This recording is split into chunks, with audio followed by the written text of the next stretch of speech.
एक चुटकी सिंदूर का कीमत तुम क्या জানো রমেশ বাবু। এই এক চুটকি সিঁদুর ঈশ্বর কা আশীর্বাদ হতা হয়, এই ধরনের কিছু একটা লাইন ছিল না? তো এখন কিন্তু এই চুটকি সিঁদুর ঈশ্বরের আশীর্বাদ নয়, এটা কিন্তু অনেক ক্ষেত্রে অভিশাপ অর্থাৎ শারীরিক অসুস্থতার কারণ হয়ে যেতে পারে।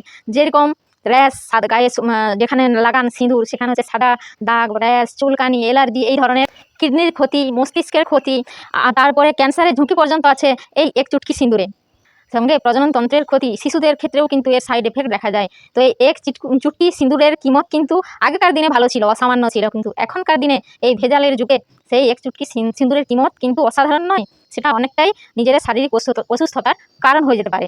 এবারে চলুন কি কি ক্ষতিকারক দিক রয়েছে এই এক চুটকি সিঁদুরে, পুরো ভিডিওটিতে আলোচনা করব। এই এক চুটকি সিঁদুরে কি কি ক্ষতি করে, এটা তো ভিডিওর প্রথমেই বলে দিলাম। ক্ষতিকারক কি কি পদার্থ থাকে, সেই সঙ্গে এক চুটকি সিঁদুর যাতে রক্ষাও হয়, দিদিরা বৌদিরা মাথায় পড়তেও পারে, কি পদ্ধতিতে আমরা ব্যবহার করলে বা কিভাবে ব্যবহার করব, কি রকমভাবে ব্যবহার করবো এই চুটকি সিঁদুর, সেই সম্পর্কিতই পুরো ভিডিওটা। যতটুকু আমার দেখলাম আমি করে সার্চ করে বিভিন্ন জায়গাতে, নিউজ পোর্টালে বা এই ধরনের সচেতনমূলক বিভিন্ন ধরনের মানুষদের কাছ থেকে, যারা সচেতন করেন তাদের কাছ থেকে, বৈজ্ঞানিকদের বিভিন্ন রিসার্চ বেরিয়েছে, দেশি এবং বৈদেশিক যারা বিজ্ঞানীরা আছেন তাদের বিভিন্ন রিসার্চ থেকে আমি যতটুকু জানতে পারলাম সেই এক চুটকি সিঁদুরের কিমত, সেই ক্ষতিকারক দিকটা সম্পর্কে, সেটাই আপনাদের কাছে আজকে শেয়ার করব। পুরো ভিডিওটা শেষ পর্যন্ত দেখবেন, তবেই সচেতন হবেন। কি ভাবে সচেতন হবেন আপনারা ব্যবহার করার জন্য, না ব্যবহার করবেন না, ব্যবহার করতে গেলে কি কি কাজ আমাদের করতে হবে, সেই সংক্রান্তই সমস্ত পুরো আলোচনাটি শেষ পর্যন্ত দেখবেন। এবং ভিডিওটি যদি ভালো লাগে অবশ্যই একটা লাইক করে দেবেন, এবং কেমন লাগলো কমেন্ট করবেন, কমেন্ট করতে কিন্তু ভুলবেন না। সেই সঙ্গে এই ধরনের তথ্যমূলক ভিডিও যদি পেতে চান তাহলে আমার এই ফেসবুক পেজটিকে ফলো করে দেবেন, ইউটিউব থেকে দেখে থাকলে চ্যানেলটি সাবস্ক্রাইব করে দেবেন। চলুন তাহলে এক চুটকি সিঁদুরের কিমত দেখি, কিভাবে আমরা ব্যবহার করলে কিমতটা খারাপ হবে না, ভালোই হবে, অসামান্য হবে। তো আগেকার দিনে কিন্তু যে কথাটা ছিল এক চুটকি সিঁদুরটা কিমত, যে হিসাবে ডায়লগটা বলা হয়েছিল আগেকার দিনের হিসাবে, যে সিঁদুরটা ছিল সেটা কিন্তু যদি চুন বা হলুদ বা ভেষজ উপাদান দিয়ে তৈরি হতো, ভেষজ উপাদান ছিল, তাই সেটার গুণাগুণটা অসামান্য ছিল। সেখানে সেই সিঁদুর ব্যবহার করলে, ভেষজ সিঁদুর ব্যবহার করলে সেখানে মানুষের উচ্চ রক্তচাপটা কন্ট্রোলে থাকতো, সেই সঙ্গে একাগ্রতা বৃদ্ধি পেত, মানসিক প্রশান্তি দিত। সেই সঙ্গে এখন যে ত্বকের সমস্যা সৃষ্টি করছে, সেই পুরানো যুগের সিঁদুর কিন্তু ত্বকের সুরক্ষা দিত। তাই সেই পুরাতন যুগের সিঁদুরে এত গুণ থাকলেও এই যুগের সিঁদুরে কেন এত অসামান্য নির্গুণ পদার্থ রয়েছে বা শারীরিকভাবে ক্ষতিগ্রস্ত হবে এই সিঁদুর ব্যবহার করলে, সেই সম্পর্কিত জিনিসগুলো জেনে নিই। প্রথমে যেটা বলে রাখি, এই বর্তমান যুগে সিঁদুরে কিন্তু প্রচুর পরিমাণে ভেজাল অর্থাৎ ক্ষতিকারক পদার্থ মিশিয়ে রংটাকে গাঢ় উজ্জ্বল করার জন্য বিভিন্ন ধরনের পদার্থ মিশিয়ে থাকে। তার মধ্যে ধরুন সীসা বা পারদ, লেড, যেটা মার্কিউরি, আর লিকুইড যে সিঁদুরগুলো আছে সেগুলোতে বিভিন্ন ধরনের ক্ষতিকারক আঠা দেওয়া হয়।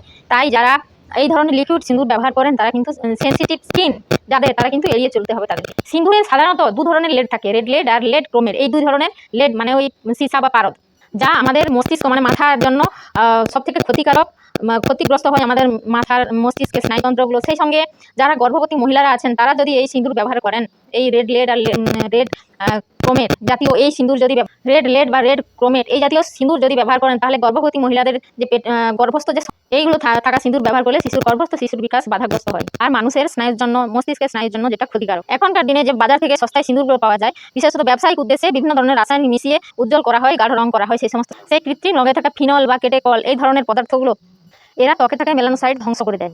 এর ফলে সিঁদুর লাগানো জায়গাগুলোতে বিভিন্ন ধরনের সাদা দাগ এবং এলার্জি হয়ে যেতে পারে। ভারতের গবেষকদের দ্বারা একটা স্টাডিতে বলা হয় যে এই রাসায়নিক মিশ্রিত সিঁদুরগুলো দীর্ঘ বছর বা দীর্ঘদিন ব্যবহার করার ফলে এটি ত্বকের মাধ্যমে রক্ত হয়ে শরীরে প্রবেশ করে এবং আমাদের শরীরের কিডনির ফিল্টার ক্ষমতা নষ্ট করে দেয়। 2017 সালে আমেরিকার রুট of school of public health এই গবেষণার জন্য এই সংস্থাটি ভারতীয়দের ভিতরে 118টি সিঁদুরের নমুনা নিয়ে পরীক্ষা করেন, এবং পরীক্ষা রিপোর্টে বলা হয় প্রায় 83% নমুনায় প্রায় অন্তত 1.0 মাইক্রোগ্রাম সীসা বা লেড পাওয়া গেছে।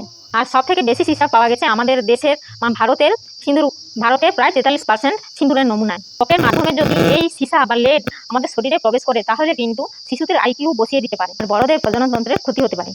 তাই এক চুটকি সিঁদুরের কিমত কিন্তু এখন অসামান্য নেই। রাসায়নিক মেশানোর ফলে এর গুণ কিন্তু ক্ষতিকারক দিকে চলে গেছে।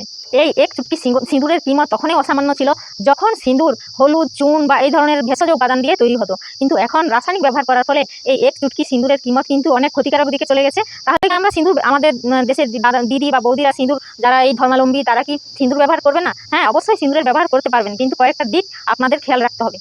এবারে চলুন কি কি জিনিস আপনারা খেয়াল রাখবেন এবং কি কি করলে সমস্ত বিপদ থেকে রক্ষা পাওয়া যাবে। আবার এক চুটকি সিঁদুরকার কিমত কিন্তু অসামান্য হয়ে যাবে। চলুন এক এক করে জেনে রাখি। সিঁদুরটি কেনার সময় দেখবেন যেন খুব ভালো মানের হয়, অর্থাৎ ভেষজ যেন হয় বা হার্বাল প্রোডাক্ট যেন। কেনার আগে দেখে নেবেন সিঁদুরটি লেড ফ্রি কিনা। আরেকটা, যদি পারেন তাহলে বাড়িতেই সিঁদুর তৈরি করে নিন। হলুদ, চুন বা এই ধরনের ভেষজ উপাদান দিয়ে, কেউ বা জবা ফুল দিয়েও তৈরি করে নিতে পারেন। ভেষজ জিনিস, তাতে কোনো ক্ষতিও নেই, নিজের স্বাস্থ্যটাও ভালো থাকবে। কি পুরো ভিডিওটা দেখার পর কি বুঝলেন? এক চুটকি সিঁদুরকার কিমত অসামান্য না খারাপ, কোনটা আর কি ব্যবহার করবেন দেখে কি মনে হলো? কমেন্ট বক্স আছে, আপনাদের নিজেদের মতামত জানাবেন। সিঁদুর কি বানাতে পারেন কেউ? সেরকম যদি কেউ দিদিরা হয়ে থাকেন তাহলে কিন্তু অবশ্যই কমেন্টে জানিয়ে দেবেন কীভাবে বানাতে হয়, তাহলে বাকি দিদিরাও উপকৃত হবে।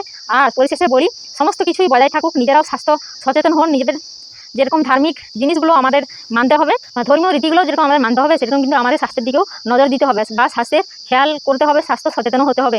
সবাই বাড়িতে তৈরি করুন বা হার্বাল জিনিস ব্যবহার করুন। যাদের সেরকম সামর্থ্য নেই তারা বাড়িতেই তৈরি করুন, বিভিন্ন মাধ্যম আছে জানার জন্য। তো ভালো থাকবেন সবাই, সচেতন হন, স্বাস্থ্য সচেতন হোক। টাটা। পেজটিকে ফলো করে দেবেন, ইউটিউব থেকে দেখে থাকলে অবশ্যই চ্যানেলটি সাবস্ক্রাইব করে দেবেন, এবং আরও যাতে অন্যান্য বন্ধুরা জানতে পারে, তারা উপকৃত হয় এই সিঁদুরের ভয়ানক দিক সম্পর্কে, তাহলে অবশ্যই শেয়ার একটা করে দেবেন। টাটা।